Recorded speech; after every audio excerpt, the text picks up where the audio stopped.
तो इस कहानी को लिख रहा है बलराम हलवाई नाम का एक आदमी। उसने 7 रातों तक जागकर इस कहानी को लिखा है, क्योंकि एक चाइनीज़ प्रीमियर है वैन जियाबाओ, वो इंडिया आ रहा है।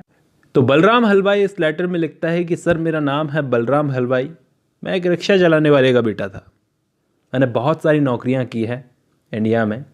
आप यहाँ पर इंडिया में एंटरप्रेन्योरशिप के बारे में जानने आए हैं। एंटरप्रेन्योरशिप यहाँ पर इंडिया में कैसी है, तो मैं आपको बताता हूँ सर। अब आप ये सोचोगे कि इसको ये आइडिया कहाँ से आया। दरअसल ये बलराम हलवाई अपने ऑफिस में बैठा था, ऑल इंडिया रेडियो पर एक न्यूज़ सुन रहा था कि एक चाइनीज़ इंडिया में बेंगलोर आ रहे हैं एंटरप्रेन्योरशिप के बारे में जानने के लिए।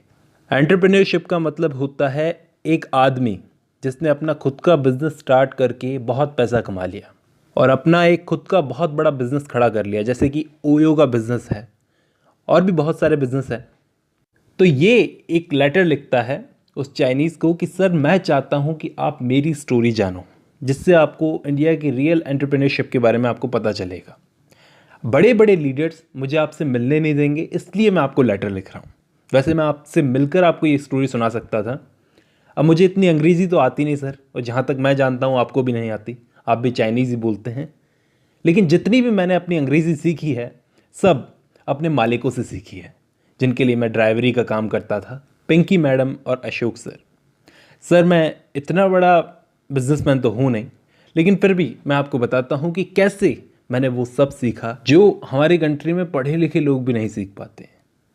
मैं इतना पढ़ा लिखा इंसान तो हूँ नहीं जैसा मैंने आपको बताया, लेकिन हमारी कंट्री में आपको मेरे जैसे बहुत सारे लोग मिल जाएंगे, बहुत मिल जाएंगे, गिनती नहीं कर पाओगे, जो स्कूल तो गए लेकिन अपनी पढ़ाई पूरी नहीं की। किसी ना किसी वजह से उन्होंने अपनी पढ़ाई आधे में ही छोड़ दी।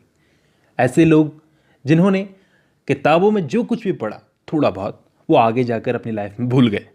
लेकिन सर, ये पढ़े लिखे ग्रेजुएट लोग जिन्होंने 12वीं तक पढ़ाई की, फिर उसके बाद ग्रेजुएशन की, हम जैसे कम पढ़े लिखे लोगों के पास काम मांगने आते हैं। तो शुरू करते हैं मेरी कहानी। वो स्कूल का पहला दिन था। मुझे याद है सारे के सारे लड़के लाइन में खड़े हुए मास्टर जी से अपना रजिस्ट्रेशन करवा रहे थे, अपना नाम बोल बोल कर। जब मेरी बारी आई तो मास्टर जी ने पूछा, तुम्हारा नाम? मुन्ना सर। मुन्ना क्या नाम है? पर सर, मुझे मुन्ना ही बुलाते हैं। अरे लेकिन कोई तो असली नाम होगा तुम्हारा, तुम्हारी माँ ने तुम्हारा कोई नाम नहीं रखा? जी सर, माँ बीमार है, खून की उल्टियाँ कर रही है। और पिताजी? जी पिताजी रिक्शा चलाते हैं, उनके पास टाइम ही नहीं है कि वो मेरा नाम रख सकें। अरे कोई तो होगा, दादा दादी चाचा चाची, कोई तो होगा? नहीं सर, किसी के पास इतना टाइम नहीं है मेरा नाम रख सके। अच्छा, तो मतलब अब मेरी जिम्मेदारी है तुम्हारा नाम रखने की। रुको, मुझे थोड़ा सोचने दो। तुम्हारा नाम आज से राम, नहीं नहीं एक मिनट रुको, राम तो शायद स्कूल में किसी और का भी है, चलो बलराम रखते हैं, ठीक है ना? हाँ। तो उस दिन मेरे मास्टर जी ने मेरा नाम रख दिया बलराम। हलवाई तो मेरा सरनेम था ही, तो मेरा नाम पड़ गया बलराम हलवाई उर्फ मुन्ना। उसके बाद जब मैंने स्कूल के बाद घर जाकर पिताजी को बताया कि पिताजी, आज मास्टर जी ने मेरा नाम बलराम रखा है। अच्छा ठीक है, अगर मास्टर जी बोल रहे हैं तो आज से हम तुम्हें बलराम ही बुलाएंगे। अब आप ही बताओ, कौन सी ऐसी जगह होगी जहाँ पर माँ बाप के पास अपने बच्चों का नाम रखने तक के लिए टाइम नहीं हो। मेरे गांव का नाम है लक्ष्मणगढ़। गंगा रिवर होकर गुजरती है इस गांव से। लोग कहते हैं ये नदी बहुत ही पवित्र है, इसमें डुबकी लगाओ, लेकिन आप मत लगाइएगा सर, क्योंकि इस रिवर में आपको गंदगी के सिवा कुछ नहीं मिलेगा। यहाँ के लोग ऐसे हैं जो इस रिवर को माँ बोलकर अपनी माँ पर ही सारी गंदगी फेंक देते हैं। डेड बॉडीज इसके पास में जलाई जाती है, और जहाँ जलाई जाती है उसके पास में ही उसकी राख भी बहा देते हैं इसी नदी के अंदर। जैसे मेरी माँ गुजर गई थी, उनकी डेड बॉडी को भी ऐसे ही जलाया गया, तभी मुझे पता है, और उनकी राख को इसी नदी में बहा दिया गया। ये लक्ष्मणगढ़ गया में है। गया का नाम तो आपने सुना ही होगा, जहाँ पर गौतम बुद्ध को एनलाइटनमेंट मिली थी। गौतम बुद्ध के बारे में तो आपने सुना ही होगा, लॉर्ड गौतम बुद्ध, उनको तो आपकी कंट्री में बहुत ज़्यादा माना जाता है। तो ये लक्ष्मणगढ़ वहीं है आसपास कहीं पर।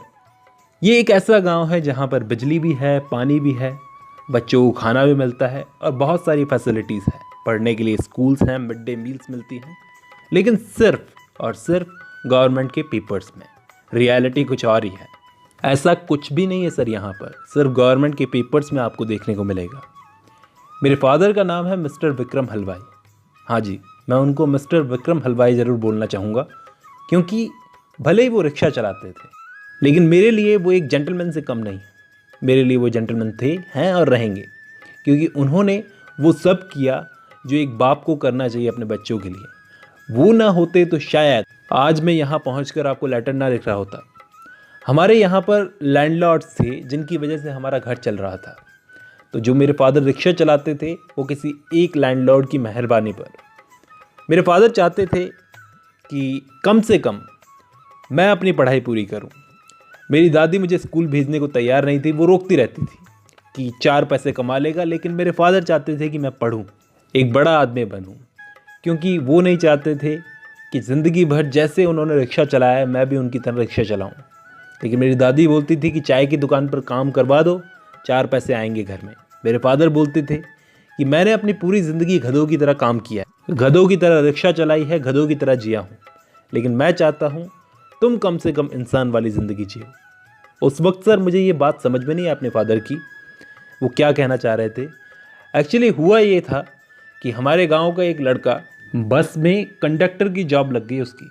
वो ऐसे बनता था जैसे बहुत बड़ा आदमी बन गया। उसे देखकर हम सब प्राउड फील करते थे, हम भी उसके जैसा बनना चाहते थे। वो बस सीटी बजाता, बस चल देती।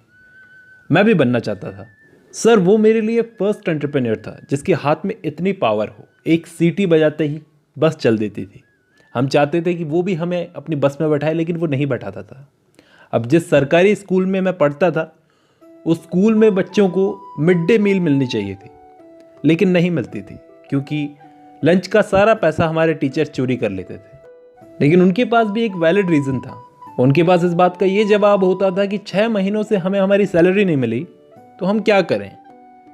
यहाँ तक कि सर उन टीचर्स ने हमारी यूनिफॉर्म्स जो हमको मिलने वाली थी गवर्नमेंट की तरफ से, उनको भी बेच दिया, पास के गांव में बेच दिया। हर किसी को ये बात पता थी और शायद पूरे गांव में किसी को इस बात से प्रॉब्लम भी नहीं थी।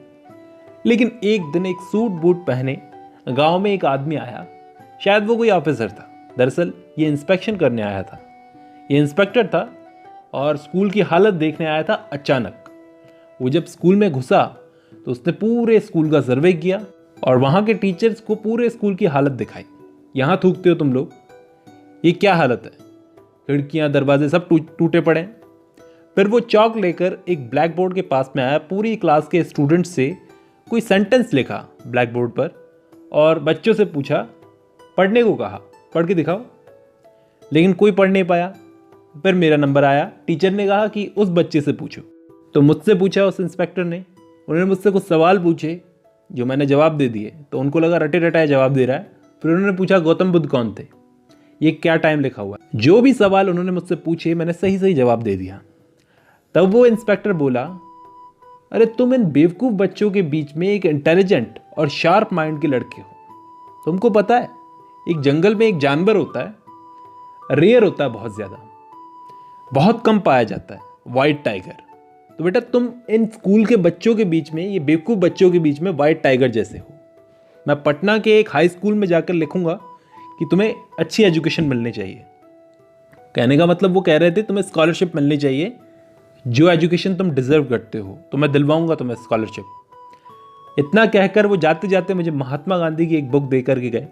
अब मेरे लिए ये एक बहुत ही प्राउड का मोमेंट था कि किसी ने मुझे वाइट टाइगर जैसा नाम दिया है और दूसरा मुझे स्कॉलरशिप मिलने वाली है। लेकिन मेरी ज़िंदगी में उथल पुथल चलती रही है। उस वक्त ये सब जब हो पाता उससे पहले ही मेरी फैमिली में कोई कज़न थी मेरी, उसको अपने पड़ोसी लड़के से प्यार हो गया और जल्दी से जल्दी शादी करवा दी गई उस लड़की की। अब लड़की की शादी गांव में, लड़की की शादी का मतलब है खूब पैसा, खूब भर भर के दहेज देना। तो खूब पैसा दिया गया मेरी बहन की शादी में, मेरी कज़न की शादी में स्कूटर दिया गया और जिसके लिए बहुत सारा लोन लिया गया सर। अब इस सब का नतीजा ये हुआ कि मुझे स्कूल छोड़ना पड़ा। इस सब का नतीजा मुझे भुगतना पड़ा। मुझे अपने भाइयों के साथ लोन चुकाने के लिए मेरी दादी ने काम पर लगा दिया। अब उस टाइम पे आप पूछोगे कि मेरे फादर ने कुछ नहीं कहा, उनकी तबीयत खराब थी सर, वो मैं आपको बताऊंगा। तो अब जो लड़का स्कूल और पढ़ाई में बहुत अच्छा था उसकी पढ़ाई यहीं रोक दी गई।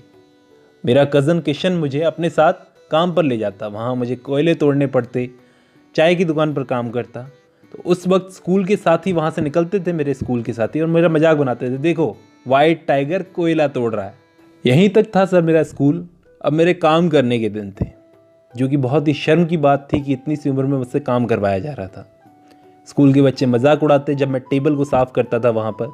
अब एक गरीब की ज़िंदगी में कब क्या हो जाए वो एक गरीब आदमी बेहतर समझ सकता है, कोई और नहीं समझ सकता। चाय की दुकान पर जो लोग आते थे उनकी बातें सुनता रहता था कान लगा लगा के मैं। ये लोग क्या बातें करते थे, देश दुनिया में अभी क्या चल रहा है। तभी अचानक एक न्यूज़ आई कि मेरे फादर की तबीयत बहुत बिगड़ गई है। उस दिन वो मुंह से खून की उल्टियाँ कर रहे थे, जैसे मेरी माँ करती थी किसी टाइम पर। तो लक्ष्मणगढ़ में कोई भी हॉस्पिटल नहीं था। पॉलिटिशियंस ने वादा किया था बन जाएगा बन जाएगा, और अभी वो बन ही रहा है। तो हम लोग लेके गए नदी के रास्ते से अपने फादर को। तो रास्ते में जाते जाते वो उल्टियाँ कर रहे थे नाव में।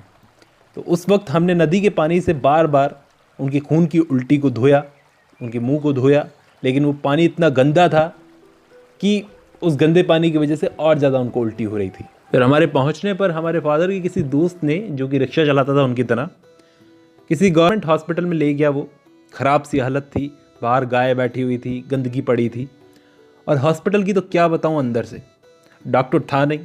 तो हम लोग क्या किए, वहाँ पर बैठ गए, इंतज़ार करते रहे। तो वहाँ पर एक मुस्लिम आदमी था जिसके पैर पर चोट लगी हुई थी, वो अखबार बिछाकर बैठा था। हमको देखते ही उसने एक और अखबार बिछा दिया कि आकर बैठ जाओ। हम लोग वहाँ पर बैठ गए नीचे अखबार बिछाकर। देखते ही देखते और लोग भी बैठ गए। मैंने अपने फादर को लटा दिया। मैंने उस आदमी से पूछा, डॉक्टर कितने बजे तक आएगा? तो वो आदमी बोला, डॉक्टर तो शाम को 6 बजे तक आएगा। लेकिन मैंने कहा ये तो कोई टाइम नहीं है। तो वो बोला, यहाँ पर कोई परवाह नहीं करता, यहाँ पर डॉक्टर्स को नौकरी पॉलिटिशियंस को 4-4 लाख रुपए खिला करके मिली है, और उनकी हाजिरी भी ऐसी लगती है पॉलिटिशियंस को पैसा खिला खिला कर। मुफ्त पैसा लेता है यहाँ पर डॉक्टर, प्राइवेट काम करता है, अपना पैसे कमाता है। लेकिन इन सब के बीच में मेरे फादर की जान जा रही थी।